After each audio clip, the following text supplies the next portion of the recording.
नमस्कार।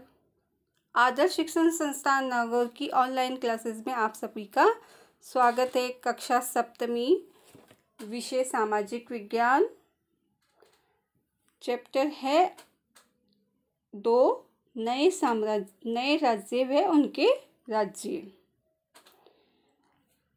इस अध्याय के हम 2 भागों का अध्ययन कर चुके हैं।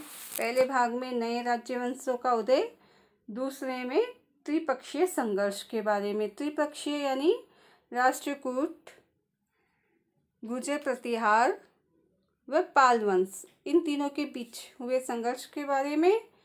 और उसके बाद पृथ्वीराज तृतीय व मोहम्मद गोरी के युद्धों के बारे में। तराइन का जो युद्ध हुए थे, दोनों के बीच में 2 युद्ध हुए थे, तराइन का प्रथम युद्ध व तराइन का द्वितीय युद्ध। इनका अध्ययन हमने इन 2 भागों में कर लिया था। आज हम भाग 3 चोल साम्राज्य के बारे में पढ़ेंगे।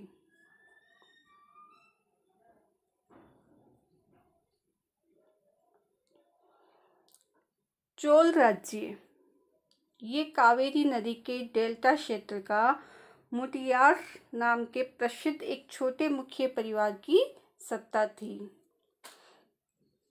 जो चोल साम्राज्य वो भारत के दक्षिण भाग में स्थापित था, जो कि कावेरी नदी के पास स्थापित था।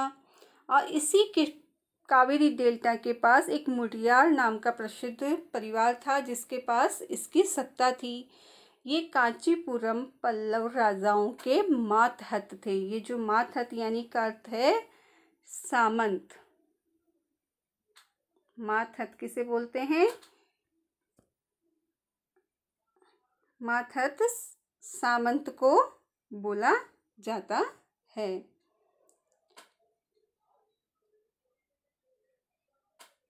उरियार के चोल वंश प्राचीन मुख्य परिवार के विजय याले ने 9वीं सदी के मध्य मुटियार को हराकर इस डेल्टा पर कब्जा कर लिया था।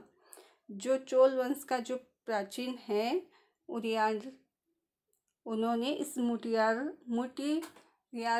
को हराकर इस डेल्टा पर अपना स्थापित कर लिया।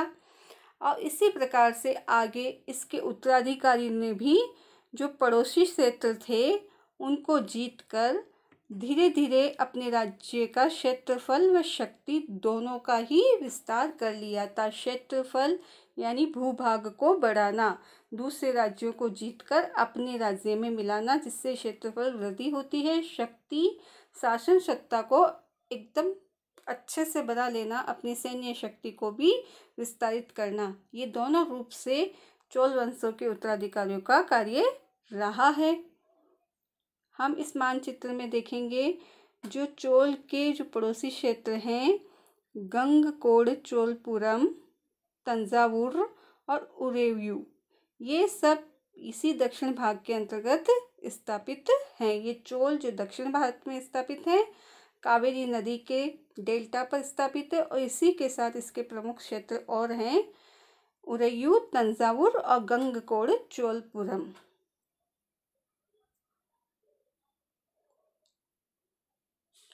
चोल राज्य के प्रमुख राजाओं के बारे में अध्ययन करते हैं। सबसे पहले राजराज प्रथम।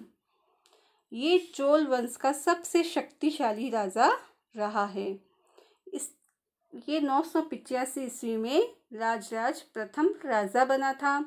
और इसी के शासनकाल से ही चोल वंश का सर्वाधिक विस्तार हुआ।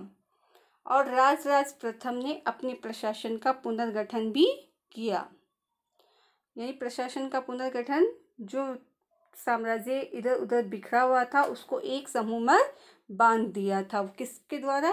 राजराज प्रथम के द्वारा एक समूह में उसे एकत्र कर दिया था।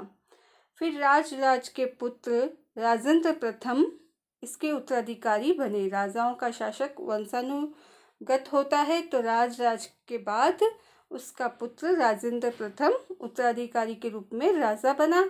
और इन्हीं के पदचिन्हों यानी अपने पिता के ही पदचिन्हों पर रहते हुए उसने पिता की जो नीतियां थी उसी को जारी रखा। पिता की क्या नीति थी?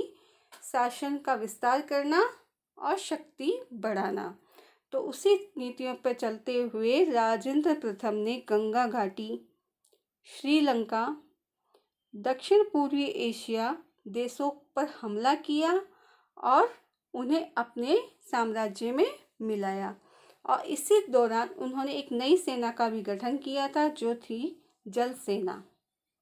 जल सेना के माध्यम से भी राजेंद्र प्रथम ने युद्ध में जीत हासिल की थी और राजेंद्र प्रथम के द्वारा ही जल सेना को गठित किया गया था।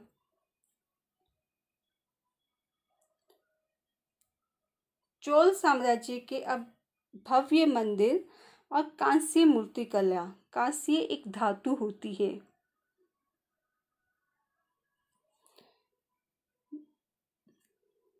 चोल वंशों के समय बहुत सुंदर सुंदर बड़े मंदिर बनाए गए थे और उन मंदिरों में कांस्य मूर्तिकला के द्वारा मूर्तियां बनाई जाती थी, यानी इस धातु से मंदिरों में मूर्तियां बनाई जाती थी।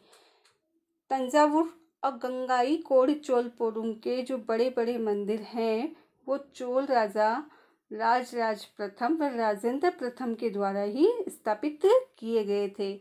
वहाँ की स्थापत्य कला यानी मंदिरों को किस प्रकार से निर्माण किया गया, उनके भव्य आकृतियाँ देना, उसमें पत्थरों पर भगवान की मूर्तियाँ गढ़ना वगैरह, ये सब उसकी महत्वाकांक्षी रहा है। और मूर्ति कला में अद्वितीय उदाहरण हमें चोल वंश के मंदिरों में देखने को मिलते हैं।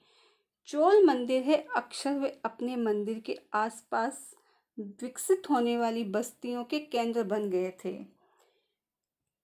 क्यों बन गए थे? क्योंकि मंदिर जहाँ स्थापित होते हैं वहाँ बाहर से कई लोग देखने को आते हैं, तो कुछ लोग रोजगार की दृष्टि से ही मंदिरों के आसपास रहने लग गए और अपने रोजगार साधन उपलब्ध उनको होने लगे, क्योंकि वो कुछ हाथ से बनी हुई चीज़ें बेचते थे, कुछ मालाकार मालाएं बना के बेचते थे। इस प्रकार से वो एक उत्पादन का केंद्र भी मंदिर बन गए थे। यहाँ लोगों को रोजगार मिलने लग गया था। शासकों और अन्य लोगों के द्वारा दी गई भूमि से भी संपन्न हो गए थे। मंदिर का निर्माण बड़े बड़े राजाओं के द्वारा, बड़े व्यापारी, बड़े भूज जमींदार आदि के द्वारा मंदिरों का निर्माण किया जाता था। और इस भूमि से जो भी उपज होती थी, उनके जो सारे विशेषज्ञ होते थे उन पर खर्च होती थी, जो मंदिर के लिए कार्य करते थे। ये जो भी इस मंदिर से आय होती थी, वो आय मंदिर पे कार्य करने वाले लोगों पर ही खर्च हो जाती थी। जैसे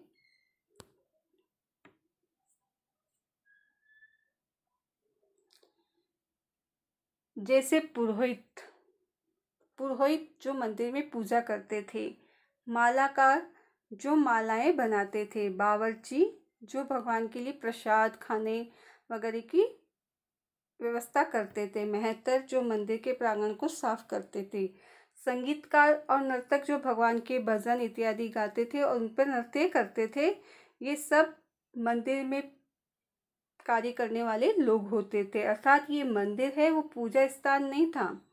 पूजा स्थान के अलावा वह आर्थिक रूप से, सामाजिक रूप से और सांस्कृतिक जीवन का केंद्र भी बन गया था। ये मंदिर चोल वंश का गंगकोड चोलपुरम का मंदिर है। ये मंदिर का हम निर्माण देखते हैं कि नीचे से ये कितना चौड़ा स्तर तक बना हुआ है, फिर ऊपर जाते जाते इसकी छत है वो कितनी बारीकी छोटी होती जा रही है। और जो ये जितने भी यहाँ पर पत्थर है, यहाँ पर भगवान की मूर्तियाँ अलंकृत की गई, इन पत्थरों पर ही भगवान की मूर्तियों को अलंकृत किया गया है। कांस्य मूर्ति कला। कांस्य मूर्ति कला, जैसा मैंने बताया कि कांस्य एक धातु है, उस धातु से सुंदर सुंदर मूर्तियों का निर्माण किया जाता था।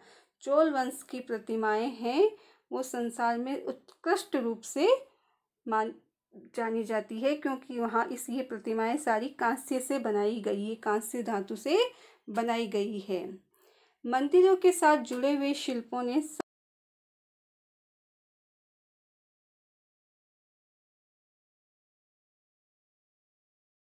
जो ये कांसे की प्रतिमाएं होती थी वो देवी देवताओं के साथ साथ उनके भक्तों की भी प्रतिमाएं भी शामिल होती थी। देवी देवताओं की मूर्तियां तो बनाई भी जाती थी साथ साथ में, लेकिन इन देवी देवताओं की आराधना करने वाले प्रमुख भक्त जो कि अपनी साधना के द्वारा इन भगवान को पाया है, उन्हीं भक्तों की मूर्ति भी इस कांस्य मूर्ति से, कांस्य धातु से बनाई जाती थी। अगले भाग में हम चोल साम्राज्य के कृषि क्षेत्र के बारे में पढ़ेंगे। आज के लिए धन्यवाद।